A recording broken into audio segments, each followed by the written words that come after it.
Hi everyone, as Hannah said, my name is Ellen Murphy and I'm now a third year PhD student with the HRB-TMRN. So today I'm going to give you just a very quick overview of my PhD as a whole, looking at the different research questions we want to answer and why we want to answer them.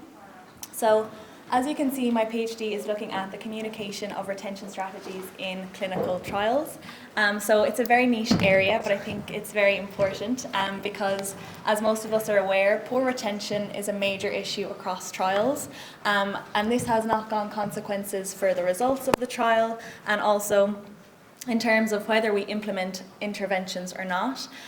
So it's very important to address poor retention, and we hope that by looking at how retention strategies are communicated, we may be able to make recommendations on how to improve this communication process, to try help improve aspects of trial conduct, all leading to help improve retention of participants within trials.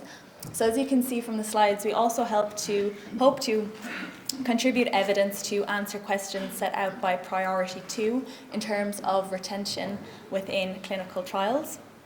So the first piece of work we did was we looked at costing retention strategies and comparing these costs to the evidence to support their use. And what we found is that retention strategies can be extremely expensive. However, there's no high quality evidence to show that they work, to show that they're effective. So trial teams are potentially investing large amounts of money into strategies that may or may not improve retention. We don't know, so we need to be evaluating retention strategies because we need the evidence to make sure that we're investing limited trial resources in the best way possible to maximize participant retention. So then the second piece of work, we look to see how do trial teams plan for retention during the design stage of the trial. So we wanted to see, and we set out to see, are retention strategies communicated in trial protocols? So this piece of work is now finished, and what we found is out of the 824 protocols included in the review, only about 37% included a plan to promote participant retention, so communicated a retention strategy. So it's quite low, and we recommend that trial teams need to be considering retention strategies at the design stage because it's very likely poor retention will impact your trial. So by pre-planning these strategies, it allows trial teams more time to consider the costs that are involved, the evidence to support the retention strategy. Is your retention strategy suitable and appropriate for your trial population?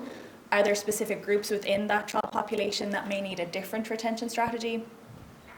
Also, in the current climate, what are the environmental impacts of these retention strategies?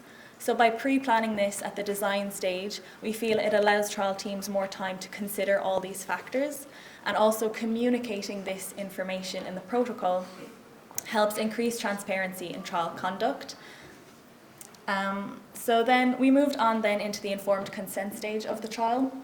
So we wanted to see, are potential participants being told about retention strategies? So we analysed patient information leaflets, and I'm very happy to say that retention strategies are commonly outlined in pills.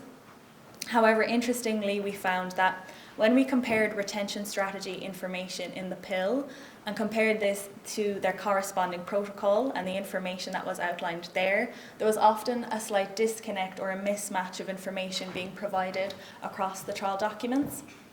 So from this, we recommend that there needs to be clear and consistent communication across trial documents about retention strategies, and it's very important that potential participants are fully informed about all trial activities, which does include retention strategies, from the outset, because it's very important to clearly set their trial expectations. So this is what we recommend. And then the final 2 pieces of work are being informed by the first couple that we've conducted already, because we want to get a more in-depth understanding of this communication process. So we're going to be interviewing members of clinical trial teams, and then interviewing trial participants themselves to get a more in-depth understanding into what we found. So why aren't trial teams planning retention strategies at the design stage? Why are we seeing a slight disconnect of this information across trial documents? And then we want to ask trial participants themselves, how do they feel about retention strategies and how do they prefer this communication to occur? So these are the types of questions that we have answered and that we want to answer because we think it's very important and trial teams need to be paying attention to retention. So that's everything from me.